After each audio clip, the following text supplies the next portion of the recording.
who is a first year FPM student in finance area. I mean, he has a MA in Sanskrit, he has a BA in Sanskrit, he has a 1-year certificate, he's done a 1-year certificate course in Samaveda, and he plays Mridangam. He's actively involved in organizing Speak Make concerts, and he's in the ACAD Council. I mean, so it's, and I think he's one of the well-versed person in this particular area to make a presentation. So my objective today is to broadly take you through what was the level of thought, say 2000 years ago, 1000 years ago. What sort of things were people thinking about? Where was the focus? I don't want to go too much into the technicalities of it because there are many texts and each of it requires a lot of introduction before I can actually go into it. So I'm going to restrict it to something a little more general, things on logic, poetry which can be easily understood, just to give you a glimpse of what is the level of sophistication that people at that time were thinking of. What were the objectives that they had in mind when they did research, when they wrote works of their own. So the common theme that you will see across most of the texts when you read these are all of them kind of connect at the end to your way of living, your quality of living. So they don't leave it just as a subject. They connect it to your journey as a person. If it's poetry, they kind of give you advice. They lead it onto a spiritual path. If it is something else, like even works in love and all that, they kind of give it a balance. So there was balance in everything, and every single text aimed at improving the quality of life, the quality of thought. So this was their objective with which they wrote all these things. So it wasn't just a general text aimed at improving whatever body of literature was already there. So today I'll use a couple of examples to demonstrate this. At the heart of all this are the Vedas. Vedas, most people understand it as something very religious, but that is not so. There's a lot of science in it, and we will see as we go ahead how some of the texts that use logic, they use Vedas as a pramana. Pramana means proof. So they use Vedas as a proof, but only as a last resort. So what happens is when they use it as a last resort, they've already established something, they've already proven something, and they're just corroborating two things. So that way not only are you corroborating the Vedas with whatever they're doing, but whatever they've established with logic is also reverse correlated to the Vedas. So there is some misconception that's very religious, but it's not so if you go deep into it. But I'll not get there at all today. It's very general today. So broadly, the areas of research, as most of you would know, would be in the field of mathematics, astronomy, astrology, chemistry, medicine, poetics, grammar. We'll start off with grammar, because most of the texts that we see are all in Sanskrit. Okay? So Sanskrit itself means it's very refined. Samyak Kritam, that means it's very, very refined, which is why it's called Sanskrit. Now, all of us who've learned Hindi, who've learned Devanagari at some point, or any other Indian language that belongs to the Indo-Aryan classification, we would have been exposed to a different form of alphabets, A, E, E, and so on, and K, K, K, K, K. But here, for the purpose of grammar, for the purpose of codifying grammar, what they did, what Panini did, was he came up with these 14 sutras. So sutras means a short exposition of something. It's a definition. So they use sutras for definition. So he would have given it a lot of thought. He attributes this whole thing to the grace of God. But I'm sure he would have given it a lot of thought for it to come out in this fashion, because you will not find any error or any case where he's saying that you take these set of letters and then you exclude one of them. He will never say that. They're always, if it's a group over here, they're always treated as a group throughout Sanskrit grammar. So this is a different classification. It's called the Maheshwara Sutra, because it has its origins in Maheshwara, hence it's called the Maheshwara Sutra. So here what happens is, now let's say I have these 14 sutras and I want to write rules of grammar based on these. So I just have letters, and these letters themselves are based on a lot of research. So they completely comply with the physics of sound when they define any of these. When they say it's a vowel, it means that the tongue should not obstruct the passage of air. Only then is it a vowel, right? So that's how they define all these things. And they also define from which part of your body, from which part of your mouth, what parts of your mouth, your palate, which of it is used to produce a particular letter. So they've put in so much of thought into defining all of this. So now let me give you an example of a sutra. So let's say there is a word Parvati plus Isha. Okay, so Parvati ends with E, and the next word starts with E. Right? I want to merge these two words into one. So you will find a lot of words getting merged. You will also find a lot of compound words in Sanskrit. That means though the words cannot be merged that way, they are merged in a different way to make these things shorter and shorter, to make them more brief. So the sutra for that is Akaha Savarne Dirghaha. So what does it mean, Akaha? So when I say Ak, this is my end identifier. So the Ka here is the identifier for the end, and the starting letter is A. So I have to take only these letters, but I have to exclude this one. That is the rule. So Akaha. So for all these letters, Savarne, if there is another letter which is similar to this, so if after A ending there is another word which begins with A, I will merge the two letters and make it a Dirgha, become A. So that is the kind of thought, this is a kind of sophistication with which they wrote rules. This is a very simple, the most simple example of a Sandhi. I'm sure how many of you have learned Sanskrit sometime in your school, third language, second language. So all of you remember Ramaha, Rama, Ramaha, all of that. So we are used to by hearting it. But the beauty of it lies when you study grammar, because every single word is derived. It is not to be by hearted, it is derived. So there are rules for it. You have to apply those rules and derive it, just like how you would derive a mathematical formula, the same way you would derive a word. So that was the kind of thought that went into all of this. Okay. So if you take nouns, if you take verbs, if you take compound words, there are lots of rules for all this, and you apply these 2000 odd rules into framing these words. So they presented all their works in two styles. One could be a verse format, and the other was the prose format. So in the verse format, let me take this example. This example is from a work called Natya Shastra. So for people who are into dance, this should be like the most basic sutra. So it's Vibhava, Anubhava, Vyabhichari Bhava Sanyoga, Rasa Nishpatti. So we're talking about the soul of Natya. So when you go and sit as an audience for a drama or for a dance, the soul of that is the aesthetic relish that is produced within you. So that is comprised of three things: Vibhava, Anubhava, and Vyabhichari Bhava. Vibhava is what? The setting, the character. Anubhava is the gestures that they make, the eye contact, the expressions that they make. That is Anubhava. Vyabhichari Bhava is the awakening of a rasa. It's called as Sthayi Bhava. That is, there is already an emotion within you. When you look at all that, there is an awakening of emotion. So that awakening of emotion, when all these three are put together, there arises rasa nishpatti. There arises rasa. Rasa is nothing but aesthetic relish. Right? So this is a definition of what is rasa. How is rasa formed? Now, it's very easy to remember this. Now, if I as a person were to write something, I would want someone who's into it to remember all of what I write.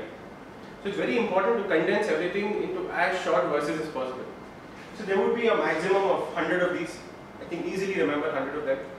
Even now, whichever professor I've met, take it, let it be a prose format or a verse format, all of them remember every single bit of it, and he might be 85 years old. Anybody, they will remember the entire thing. So when you know this, in your sleep you can explain what this means. You don't need to go refer to something. And you're giving a lot of work to your brain. Right? So here for this, that author would have written some commentary. So he would have explained this slightly.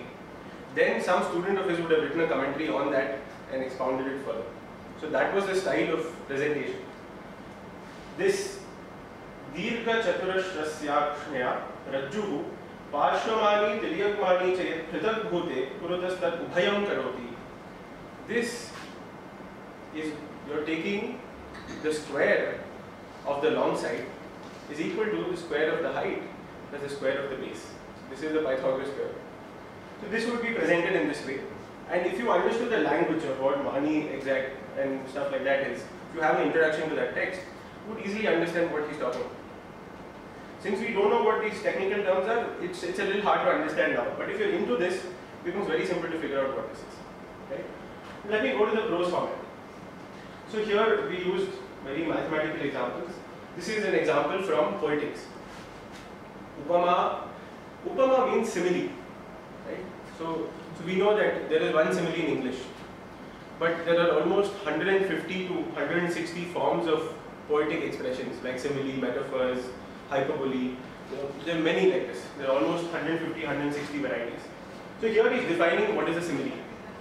Upama. Upama is simile. Upama yatra sadrishya lakshmi ullasatit payoho. When two beautiful comparisons are made, that is an upama. Then the next line he gives an example. Hamsiva krishnate kirti swarganga avagahate. It means he's saying, Krishna, your fame is as widespread as the fame of the swan on the Ganges river. So not only is he defining something, but he's also giving you an example of it. So that way what happens, it's easy to remember the definition and the example. And there are cases where he will give another example and he will explain like 8 or 9 varieties of that particular thing with just one example. So such was the amount of thought that they put in. And the other thing to note is, in all these works that I've seen, no one would, they wouldn't copy without attributing something. So the level of ethics is very high.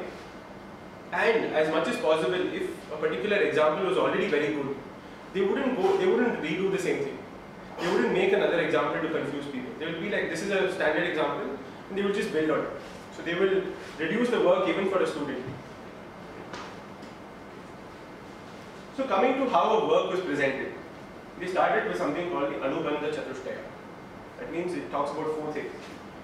This is what we see in an abstract. So when we write an abstract, we see some bits of it. But this is a little more wholesome. Like if you were to write a review, if you were to write a critique, this is a more wholesome way in which we would do it. So here, first thing that they would do is establish what is the body of literature that's already there. So subject matter dealt with and the relatedness to the research problem. Then they would talk about what is the problem they've identified, what are they going to talk about. Next, what is the utility of the work? What value is it going to add to all of us? Who is the intended recipient? What is his prerequisite learning? What should be the pre-read and stuff like that. And then he goes on to elaborate the theory that he's talking about. So this would be a very same way of introducing someone to kind of see, okay, is this for you, is this not for you? Do you need to read the entire thing? Or do you just stop with this? So there will be a brief summary of it, and there will be all the interrelated things which would help it. Next we move on to something called, so now moving on to examples. So I've taken only 3 examples today. First one being the Nyaya Shastra. So this Nyaya Shastra forms a part of philosophy. It's actually a branch of the 6 branches of philosophy, and this is one of them. So this Nyaya could be, in English we could call it the logic, or the science of logic and reasoning, right? And this typically, someone who's into a traditional mode of learning, he would learn it when he's like 11 or 12 years old. And you will see the level of sophistication when we get into this. So first, this bit, I think all of us have done in M3R. What is Ativyapti, Avyapti and Asambhava? So he's trying to, the author is trying to say what is a definition. And he talks about Ativyapti, Avyapti and Asambhava. So a definition should not be over applicable. It shouldn't apply to something else also, other than what is intended. Avyapti, there shouldn't be partial inapplicability. And it shouldn't be Asambhava, that is, there is no applicability at all. That is absurd. The definition should facilitate something called Itara Bheda. That means it should be able to differentiate something from something else. That is why you need a definition. Or it should establish that word as representing something. Okay, so if you want to establish normal distribution, you want to define the entire thing such that henceforth that particular thing is called normal distribution and nothing else. So that is what Abhidheya is. Abhidheya is to give a name. So you want to give a name to something, so you define it for that purpose. So it's like discriminant validity. Yeah, okay. So next we move on to what is a valid proof. Pratyaksha, Anumana, Upamana and Shabda. So Pratyaksha is based on observations. You do multiple observations, you keep thinking about it, keep thinking about what exceptions are there. And then after you've done it to such an extent, you go on to make a conclusion. And even in this, if you look at all these texts, you will find so many counter questions. So the beauty of it is the authors generally inbuilt whatever counter questions have been asked into the text itself. So if you get a doubt, that question is already answered. And generally it is so comprehensive that you cannot get a doubt beyond it. Because they would have done this multiple times through multiple people, they would have built in all that they can. And in some way or the other you can either infer or there would be nothing left beyond it. Anumana. Anumana is an inference. You made some observations and there is no direct thing, but you can make an inference out of it. They've made in Nyaya Shastra, they've made a specific case of Upamana where they want to differentiate Upamana from Anumana. Analogous is very similar to inference, but inference means there's some direct cause and effect relationship. Analogous is there's a definition and there's something similar to that definition, and hence you use an analogy. Shabda in this case would refer to the Vedas. So they would use that as the last resort. Hence you see the order. Pratyaksha, observation is first, then inference, then analogy, and then Shabda. This is always used in the end if you've built it to a large extent and you want to use some corroborative proof. Only then would they use it, otherwise they wouldn't. Then they talk about fallacies in logic. It's called Hetu Abhasaha, Hetva Abhasaha, which is defects in Hetu, cause and effect. So you have Savya Vichara, when the middle term is not invariably related to the major term, what was being described. Viruddha, when the middle term is not related to the major term, but to its contradictory. Okay. Sat Pratipaksha, when the conclusion can be negated by another middle term justifying the opposite of the conclusion. Asiddha, when the middle term has not been proved in the premise at all. That means you're using some word that is there in usage, but it hasn't been proved anywhere. That is Asiddha. And Badhita, when there is some other pramana proving something else and you're using that, but that is fallacious again.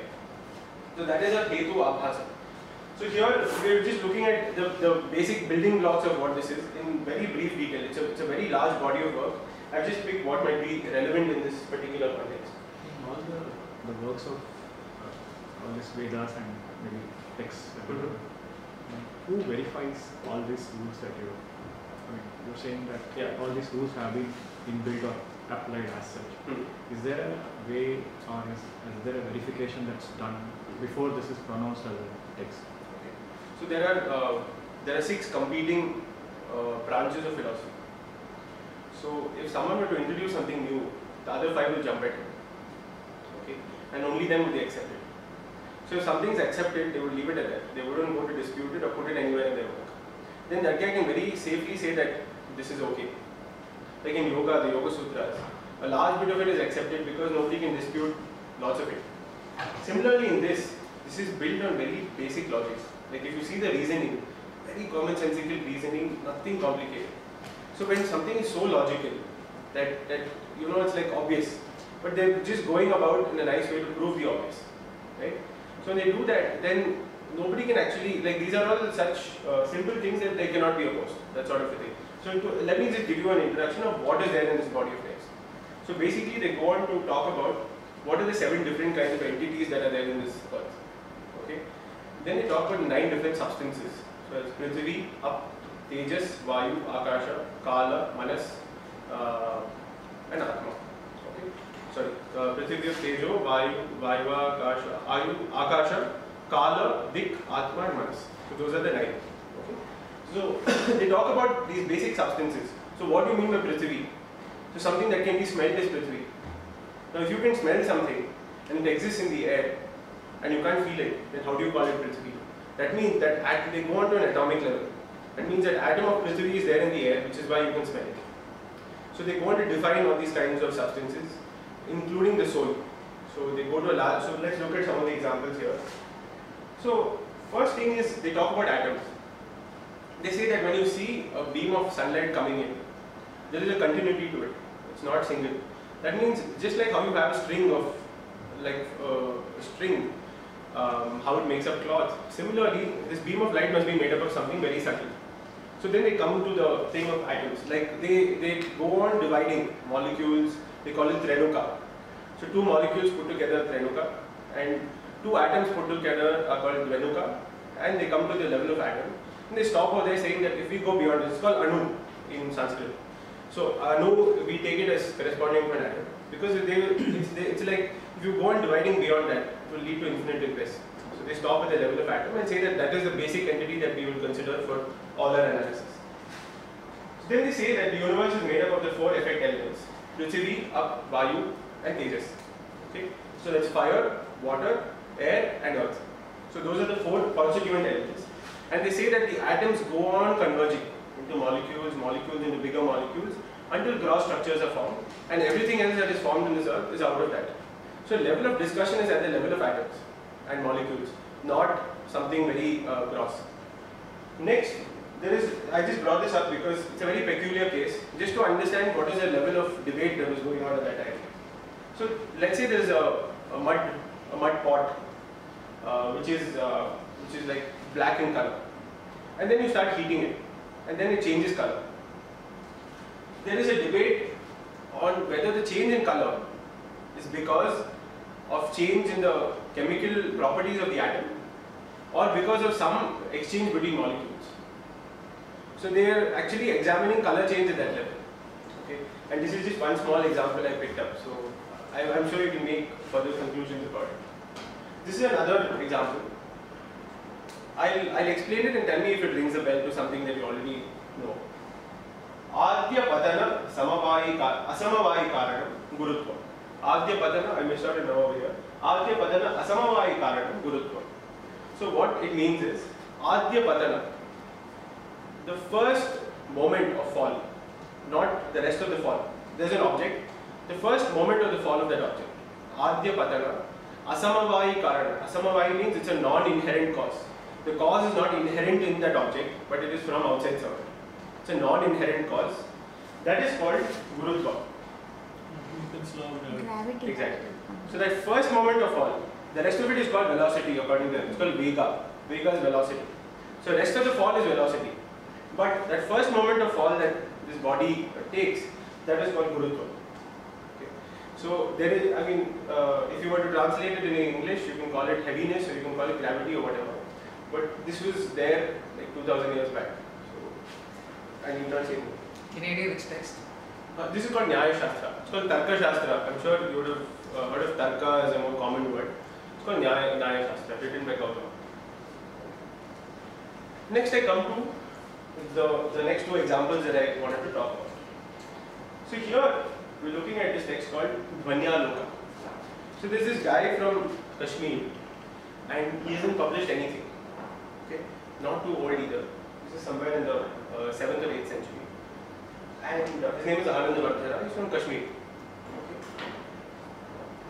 This is about this is in the field of poetics, poetry and poetics. Okay. So like I told you when I spoke about rasa over there, it was pretty advanced. They started analyzing psychology and all of that. Natya Shastra incidentally has a lot of psychology. It talks about characters, it talks about their emotions, what runs in their mind and stuff like that. So here in Dhvanyaloka, there are these multiple theories at that point of time. So you can apply this to any context. Like in finance, we have multiple theories. Psychology similarly, OBHR, whatever. So there are multiple theories in poetry, and each of these guys are fighting with each other. There's a lot of chaos. Okay? And this guy has no reputation whatsoever. And then he comes in and he says that I'm proposing something called dhvani, and that is the soul of poetry, not what you've been saying so far. So far what the premise had been is that the words, the meaning of the words, the alankara as in the poetics, those are all what constitute good poetry. So the whole debate was around that. And then this guy comes in and says all that is rubbish. Dhvani is the soul of poetry. Let me give you 2 examples to make you understand what dhvani is. So there is a traveler, and then a villager comes and tells him. So the traveler has been there, he wants to cross the bank of the river, and he didn't cross the previous day because there was a dog. So then this villager comes and tells him, oh traveler, you don't have to be scared now, you can cross the river, because that dog which you were scared of yesterday has now been killed by a ferocious lion. You get it? There is a very suggestive meaning in it.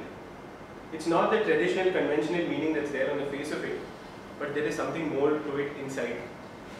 Let me give you another example. So there is a work called Kumara Sambhava, which is about Parvati and Shiva. And Parvati is praying that she gets Shiva as a husband. Okay? And Shiva prays for Parvati similarly. So here Parvati is in a forest and Kalidasa is describing Parvati. And he says that she was in a deep state of deep tapas, and a drop of water falls on her forehead. That drop of water slides down her forehead, onto her nose, onto the tip of her nose, falls on her chest, slides down, right up to her belly, and then from there it goes onto her lap. She was in a state of tapas. So there is a very, so Dhwani, according to Anandavardhana, is for a connoisseur of poetry. He behoves everyone to improve their level of thinking, to be more critical in their thought, to improve the kind of reading, the kind of thinking that they do. So that is where Dhwani comes in. So the suggested meaning in that was, the posture of Parvati was so perfect. That was the yogic posture. If someone were to sit in that posture, that would be the journey that raindrop will take. So what he was trying to suggest over there was, the posture was so perfect, the yogic posture was so perfect, that drop of water slid down. Okay, now that we're talking about poetry, let me give you another example, the last one. This is Sanskrit poetry, okay, so it's pretty wide. So there is a guy, and he tells his wife, I kept telling you not to go near the flower because there's a bee in it. Now look what the bee has done. It bit you on your lower lip. So I'm sure all of you understand what it means. Okay, so this is Dhwani, where the conventional meaning is something totally different, but the suggested meaning is so deep, and that is what you enjoy. Not the conventional. What is the fun in the conventional meaning? The bee is biting her. So what? I don't care. But this is where the real meaning is. This is Dhwani. So he says, this is the soul of poetry. So that rasa which gets evoked in you because of this, that is the soul of poetry. Now, how did he go about doing this? That is where the interest to us is as students, as research students. So there's all this chaos with all these different branches of learning, and then this guy comes up with this. So what he first did was, he went around to a lot of places, presented his work, collected opinions. So he knew what the arguments would be against something like this. So people were saying this doesn't conform to the laws of poetry, this doesn't fit the definition of poetry, etc. So many different disputes. And in his work, in the first portion, he incorporates all of this, disproves all of them with such beautiful logic and analysis. Then he starts presenting this. Then after he presents this, he brings in all the other existing work that was there under this. Look at the gall of this guy. Not only is he coming up with something new, his confidence is so high that this is correct, that he subsumes everything else that was there until then as this, and subordinate to this. And then he goes on to continue. So this was the way he did this, and after this work came out, like it was established that this is the soul of poetry, not something else. So the problem there is not to so